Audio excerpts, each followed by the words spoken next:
یعنی رکوع نمبر 7 جو تھا اس میں اللہ تعالیٰ نے اپنی قدرت کی دلیل بیان کی اور یہ بتایا تھا کہ یہ لوگ جن کو فالو کر رہے ہیں ان کے برحق ہونے کی ان کے پاس کوئی دلیل نہیں ہے، اور تم تو خدا کو فالو کر رہے ہو جس نے رات کو تمہارے لیے سکون کا ذریعہ بنایا، تم اس اللہ کو مانتے ہو، لہذا جب یہ تمہارا مذاق اڑایا کریں، تمہاری توہین کریں تو اس کی پرواہ مت کرو۔ یہ عقلی دلائل تھے پچھلے رکوع میں زیادہ۔ اب قرآن پچھلے انبیاء کے کچھ واقعات بیان کرتا ہے کہ قرآن کوئی نئی کتاب نہیں ہے، اور جو آسمانی ہدایات ہیں یہ کوئی نئی ہدایت نہیں ہے، پہلی قوموں میں بھی پیغمبر آتے رہے ہیں اور اللہ ان کو بھی ہدایت، ان کے ذریعے بھی لوگوں کو ہدایت دیتا رہا ہے، اور جن لوگوں نے نافرمانی کی ان پر کیسے کیسے سخت عذاب آتے رہے ہیں۔ اس لیے اللہ نے فرمایا وَاتْلُ عَلَيْهِمْ نَبَأَ نُوحٍ، اے محمد صلی اللہ علیہ وسلم آپ ان کو نوح کی خبر پڑھ کے سنائیے، یعنی نوح کی خبر ان پر تلاوت کیجیے۔ نبی صلی اللہ علیہ وسلم مکہ میں تھے، آپ کا یہود و نصارہ سے کوئی واسطہ نہیں تھا، لیکن یہ قرآن کا معجزہ ہے کہ جو واقعات تورات اور انجیل میں پچھلے پیغمبروں کے تھے وہ نبی صلی اللہ علیہ وسلم بیان کیا کرتے تھے۔ اس پہ یہود و نصارہ حیران ہوتے تھے کہ یہ تو ہماری کتابوں کے واقعات ہیں، یہ یہاں کہاں سے آئے؟ تو قرآن نے بتایا کہ جس خدا نے تورات اور انجیل کو نازل کیا وہی قرآن کو بھی نازل کر رہا ہے، تو جس نے موسیٰ اور عیسیٰ کو پچھلی امتوں کے واقعات سنائے علیہم السلام، وہی محمد صلی اللہ علیہ وسلم کو بھی وہی واقعات بتا رہا ہے۔ وَاتْلُ عَلَيْهِمْ نَبَأَ نُوحٍ، اے نبی آپ ان پر تلاوت کیجیے نوح کی خبر۔ اِذْ قَالَ لِقَوْمِهِ، جب نوح نے اپنی قوم سے کہا یا قومی، اے میری قوم، إِن كَانَ كَبُرَ عَلَيْكُمْ مَقَامِي وَتَذْكِيرِي بِآيَاتِ اللَّهِ، اگر میرا تمہارے درمیان ٹھہرنا اور اللہ کی آیات کے ذریعے تمہیں نصیحت کرنا تمہیں برا لگ رہا ہے، تمہیں اس سے ٹینشن ہو رہی ہے، تو کیا ہے علی اللہ توکلت، میں تو اللہ پہ توکل کرتا ہوں۔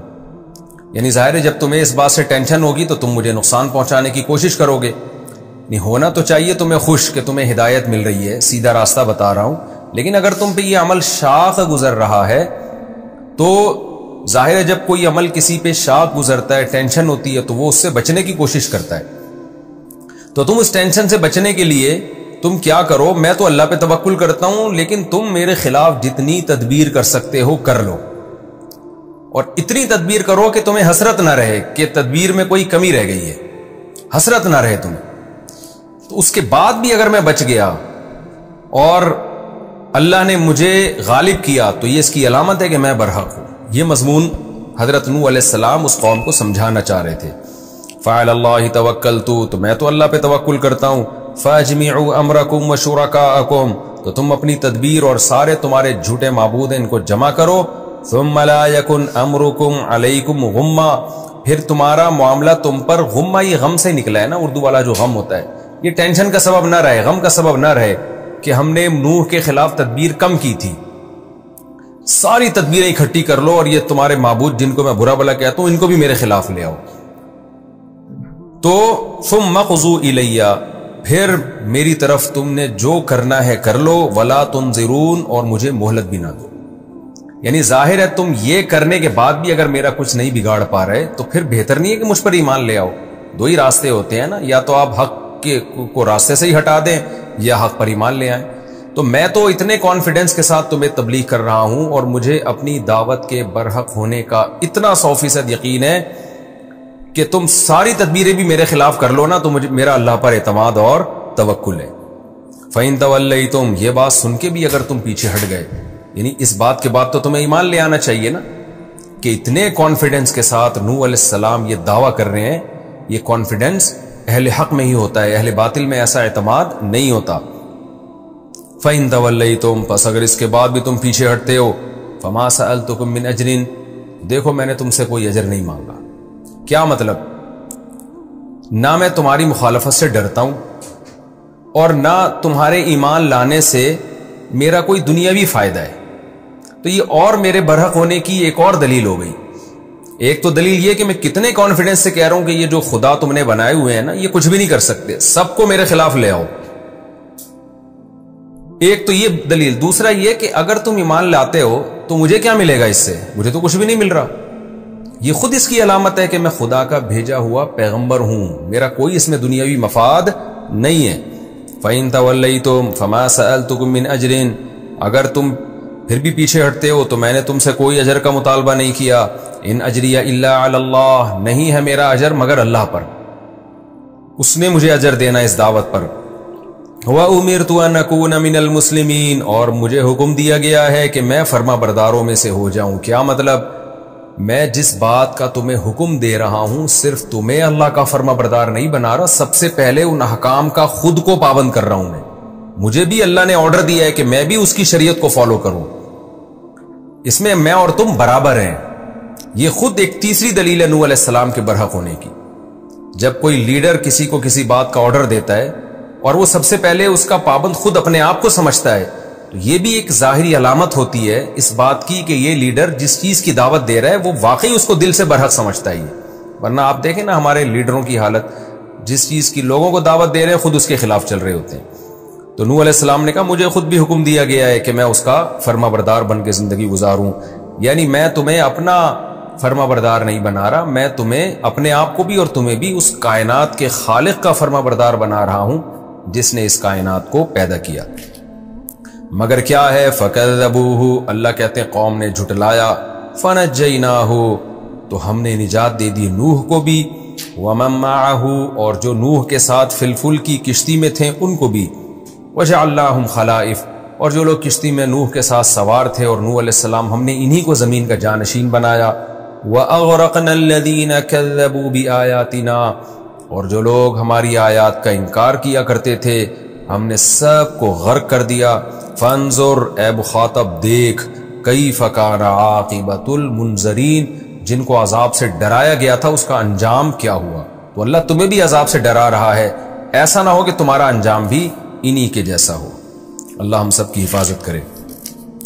ثم بعثنا، پھر ہم نے کیا کیا؟ پھر ہم نے سلسلہ ختم نہیں کر دیا کہ بس جی نوح علیہ السلام کو بھیجا، چونکہ قوم تباہ ہو گئی تو پھر نوح علیہ السلام کی اولاد زمین میں پھیلی پھولی اور قومیں بننا شروع ہو گئیں، تو ہم نے ایسے ہی چھوڑ دیا بس جس کا دل چاہے ایمان لائے، جس کا دل چاہے نہ لائے. نا نا نا نا نا، ایسے لاوارث نہیں چھوڑا. ثم بعثنا من بعدہ، پھر نوح کے بعد ہم نے بھیجا رسولاً، بہت سارے پیغمبروں کو، الی قومہم، ان کی قوموں کی طرف. فجاؤہم بالبینات، پھر وہ پیغمبر صرف دعویٰ نہیں کیا انہوں نے آ کے کہ ہم پیغمبر ہیں، بلکہ دلائل کے ساتھ آئے، ان کے پاس معجزوں کے ساتھ آئے. ایسے تمام دلائل اللہ نے ان کے ساتھ لگا دیے تھے جن کو دیکھ کر قوم کو 100% یقین آ جائے کہ یہ عام انسان نہیں ہے بلکہ یہ اللہ کے بھیجے ہوئے پیغمبر ہیں، اللہ کے بھیجے ہوئے، اللہ کے نمائندے ہیں یہ. لیکن اللہ کہتے ہیں فما کانوا لیؤمنوا، مگر وہ ایسے تھے ہی نہیں کہ ایمان لے آتے. کیوں یہ حالت ایسی سخت کیوں ہو گئی ان کی، ایسی ہٹ دھرمی کیوں کہ ایمان لانے کا سوال ہی پیدا نہیں ہوتا تھا؟ کیوں؟ بما کذبوا به من قبل، اس لیے کہ انہوں نے اس کا انکار کر دیا تھا پہلے ہی، یعنی اول دفعہ میں انکار کر دیا. کیا مطلب؟ ہونا یہ چاہیے تھا کہ جب پیغمبروں نے نبوت کا دعویٰ کیا اور پیغمبروں نے لوگوں کو سیدھا راستہ دکھایا تو قوم کو چاہیے تھا پہلے ان کی بات سنتے، ان سے دلائل کا مطالبہ کرتے، ان دلائل میں غور کرتے، پھر مانتے یا انکار کرتے. جب بھی کوئی شخص دعویٰ کرتا ہے تو یہی ہوتا ہے نا. لیکن آپ کیا کر رہے ہیں کہ آپ میں تکبر اتنا ہے کہ اگلی کی بات سننے کے لیے آپ تیار نہیں ہیں. انہوں نے دعویٰ کیا اور آپ نے فوراً انکار کر دیا، اس سے آپ ضد پہ آ گئے. یہ انسان کی نیچر ہے، جب وہ کسی کی مخالفت ایک دفعہ کرتا ہے نا تو پھر اس مخالفت کو انا کا مسئلہ بنا لیتا ہے. اسے پتا ہے اگر میں نے بعد میں مان لیا تو لوگ کیا کہیں گے، یار پہلے تو مخالفت کر رہے تھے اور اب تسلیم کر رہے ہو. یہ آج بھی آپ کو صبح شام نظر آئے گا. جو سیاسی لیڈروں کو ماننے والے ہیں ان میں نظر آئے گا، جو مذہبی رہنماؤں کو ماننے والے ہیں ان میں نظر آئے گا، جو باطل قسم کے اسکالرز ہیں مذہبی ان میں بھی یہ چیز نظر آئے گی. ایک دعویٰ اگر کر دیا تو اس سے پیچھے نہیں ہٹتے، پھر اس کو انا کا مسئلہ بنا لیتے ہیں. تو قرآن سے پتہ چلتا ہے کہ یہ بہت بڑی گمراہی کا ذریعہ بنتی ہے یہ چیز. اس لیے پہلی دفعہ ہی تحقیق کے بعد کوئی بات کرنی چاہیے.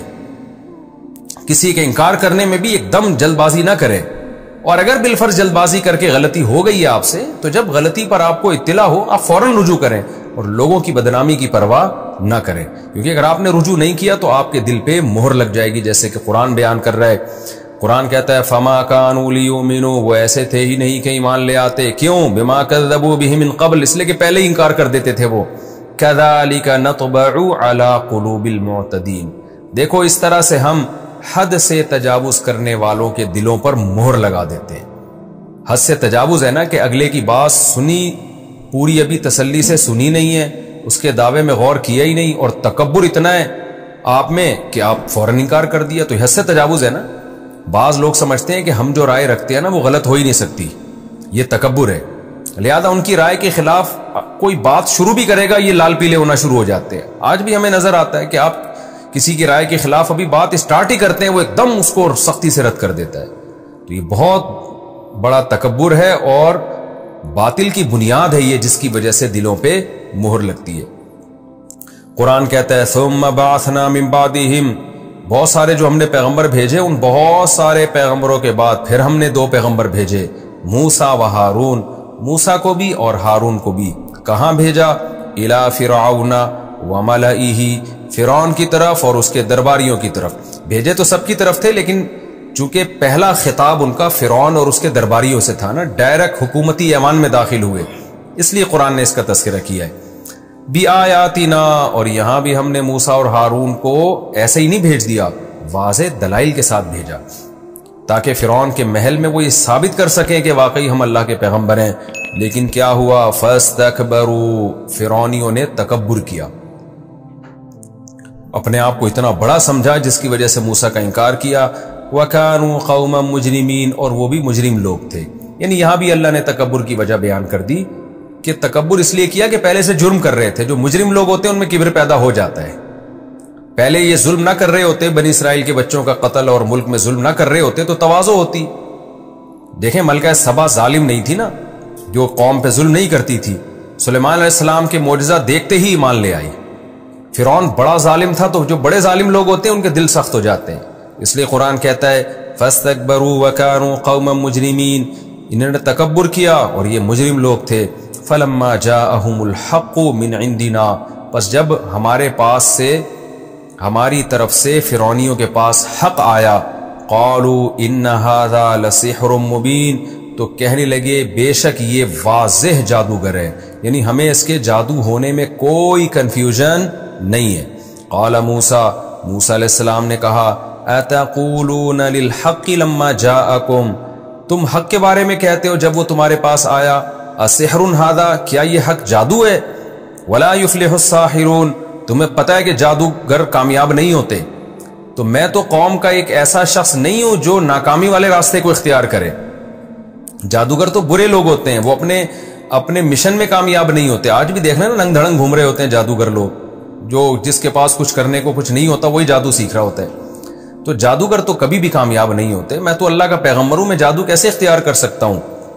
لیکن فرعون نے کیا کہا؟ قالوا اجئتنا، اے موسیٰ کیا تو آیا ہے ہمارے پاس، لتلفتنا عما وجدنا علیہ آباءنا، تاکہ تو ہمیں ہٹا دے اس دین سے جس پر ہم نے اپنے باپ دادا کو پایا، تو ہمارا کلچر چینج کرنا چاہتا ہے۔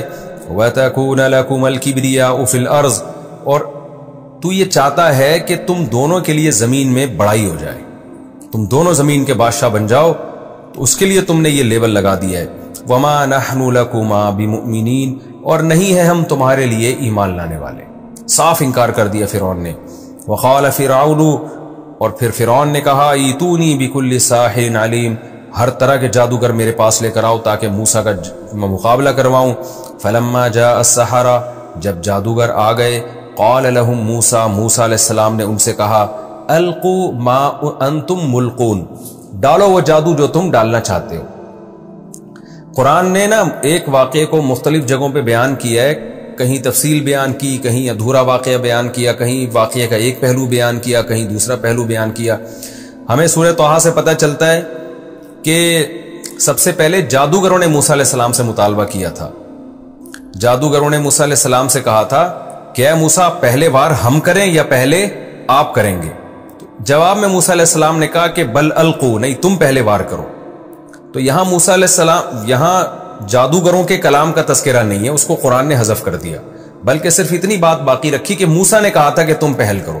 تو بات درست ہے، حضرت موسیٰ نے کہا تھا، لیکن یہ جو کہا تھا یہ جادوگروں کے جواب میں کہا تھا، اصل میں پہلے جادوگروں نے کہا تھا۔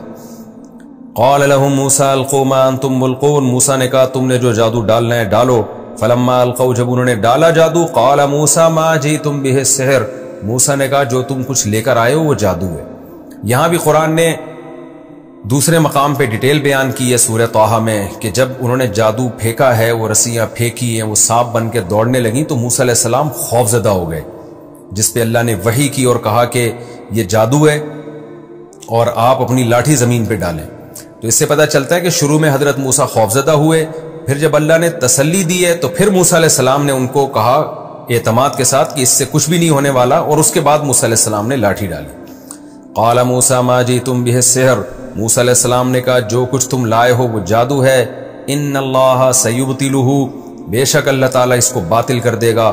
ان اللہ لا یصلح عمل المفسدین، بے شک اللہ تعالیٰ فساد کرنے والوں کے عمل کو سیدھا نہیں کرتا، تمہارا عمل اب باطل ہو کے رہے گا کیونکہ تمہارا مقصد زمین میں فساد مچانا ہے۔ وَيُحِقُّ اللَّهُ الْحَقَّ بِكَلِمَاتِهِ، اور اللہ حق کو ثابت کر دے گا اپنے کلمات کے ذریعے، اپنی باتوں کے ذریعے۔